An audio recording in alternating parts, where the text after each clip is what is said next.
तो दूसरी बार यहाँ पे कभी नहीं आऊंगा।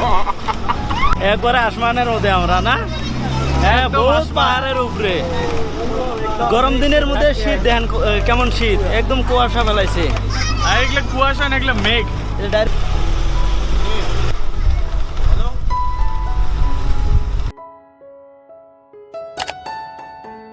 Hello everyone, welcome to my another blog video. বন্ধুরা সবাই কেমন আছেন? আশা করি সবাই ভালো আছেন। বন্ধুরা যারা আমার দার্জিলিং পার্ট 1 দেখছেন অবশ্যই জানেন আমি করেই আছি। আমি বর্তমান আছি শিলিগুড়ি অথবা জলপাইগুড়ির মধ্যে আছি। আমি এই জায়গায় থেকে আজকে যাবো দার্জিলিংয়ের মধ্যে। এই জায়গায় আমি হোটেলের মধ্যে আসলাম, আমি সকাল সকাল রেডি হলাম।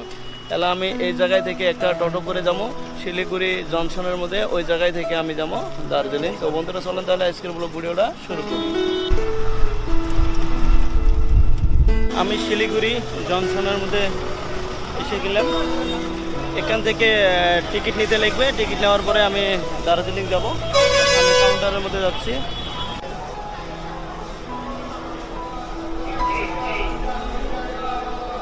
দুই ঘন্টা ওয়েট করার পরে ফাইনালি টিকিট পাওয়া গেলাম, কাউন্টার থেকে নিলাম। একটা টিকিট হলো 105 টাকা। এমনি আপনি যদি শেয়ারিং গাড়ি করে যান 200 টাকা থেকে 300 টাকার ভিতরে নেবে। তাহলে আমি বাসের মধ্যে উঠবো। দাদা আপনারা কি দার্জিলিং ঘুরতে যাবেন না এমনি মানে কোনো কাজ আছে? ঘুরতে যাবো। ঘুরতে যাবে। আপনারা কই থেকে এসেছেন? মানে ওয়েস্ট বেঙ্গলের কোচবিহার। কোচবিহার। মানে বহুত নিষেধাই লাহে লাহে একদম উপরে উড়ি আছে, পাহাড়ের উপরে উড়ি আছে, একদম বহুত উপরে উঠছি।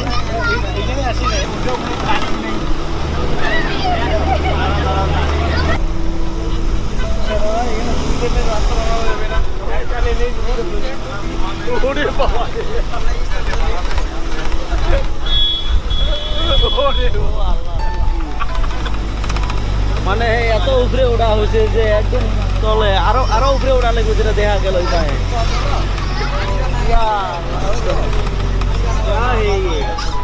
ये कहाँ आ गए? सर में आ गया लगता है।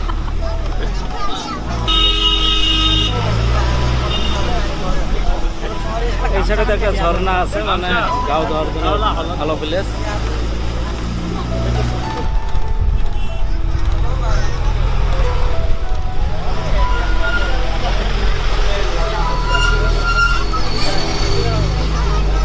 খাওয়া দাওয়ার জন্য মানে এখানে বাইকটা অল্প দাঁড়িয়ে দিল।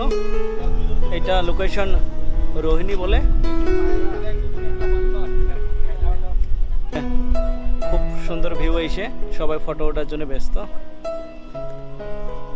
তো একটা খাওয়া লাগবো, আবার ফিরি বাস কখন ছেড়ে দেয় এটা বলতে পারি না।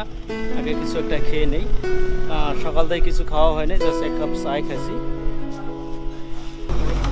10 মিনিট খানিক খাওয়া দাওয়ার জন্য এটা টাইম দিয়েছিল। গাড়িতে উঠে পড়লাম, এখন আমি যাই আছি দার্জিলিং। জানি না আরও কত সময় লাগবে।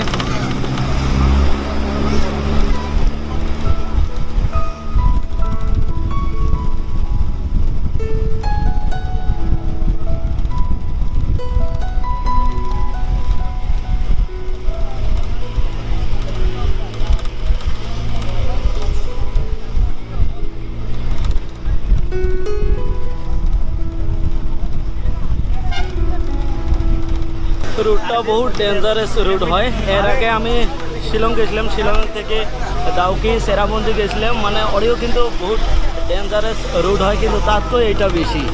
আমরা খালি আপ উড়ি আসি উড়ি আসি উড়ি আসি, মানে বহুত ডাউন হতে আপ উড়ি আসি। মানে উপরে তাই নিচে দেখলে একদম কলজে ডলজে শুকিয়ে যায়। এত মানে আমরা যে আপ উড়ি আসি, এত ডেঞ্জারাস রাস্তা। খালি পরপর মানে খালি রাউন্ড করা লাগে। গাড়ি স্লো যায়, মানে অত রিক্স হয় না। ফরেন বাজে বাজে স্লো যাওয়া থাকে। কিন্তু একটাই রুট, একটা দিয়ে এসে একটা দিয়ে যায়। মানে আলাদা আলাদা হয়তো যদি হলো হয় একটা যাওয়া একটা আসা আরও বেশি ভালো হলো হয়। এটা তো অল্প রিক্স হয়।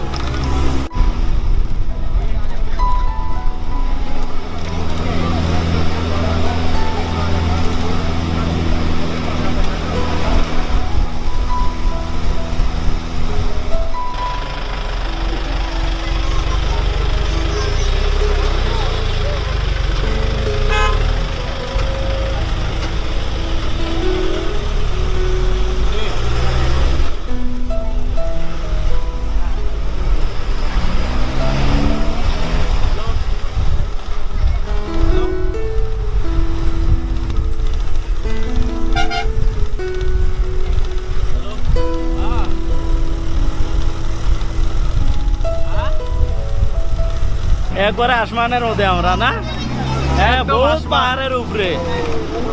গরম দিনের মধ্যে শীত দেখেন কেমন শীত, একদম কুয়াশা ফেলাইছে। আর এগুলো কুয়াশা না, এগুলো মেঘ। ডাইরেক্ট মেঘ না, ওই মেঘ হচ্ছে একটা বের কুয়াশায়। আর এলাচি- আরে ভাই এই জায়গায় ঠান্ডা। ও ভাই একদম আমরা আসমানের মধ্যে উঠছি, কোনো কিছু দেখা যায় না কুয়াশার মধ্যে। जिंदा रहा तो दूसरी बार यहाँ पे कभी नहीं आऊंगा। মানে ভয় ভয় লাগেই আছে।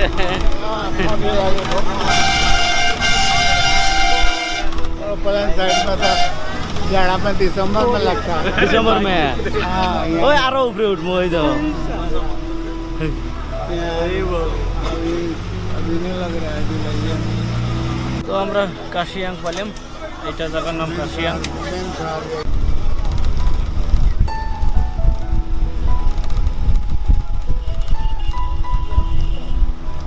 शाम को 6 बजे घुसे, सुबह 6 बजे पैसा उसका पूरा निकाल देगा।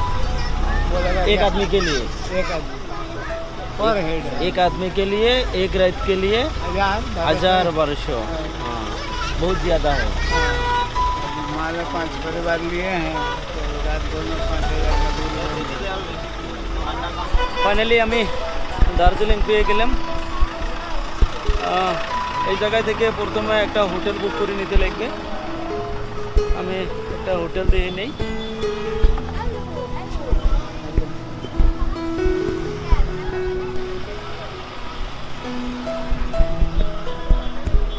মানে কি আর বলবো, রাস্তার কোনো হিসেব নাই কে। এই পাহে উচিত, এই পাহে নামাজ, এই ধরনের, কিন্তু চতুর পাহে রাস্তা, রাস্তার কোনো মানে হিসেব নাই কি। তো বন্ধুরা, বহুত খোঁজাখুঁজির পর ফাইনালি হোটেল পেয়ে গেলাম, একটা রুম নিয়ে নিলাম। হোটেল মর্নিং গ্লোরি, এটা আমি এখন ভিতরে যাচ্ছি।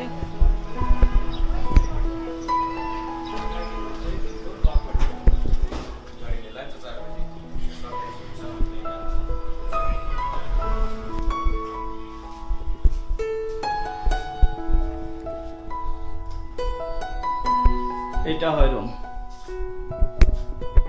এইটাই রুম। প্রথমে ফ্রেশ হয়ে নেই।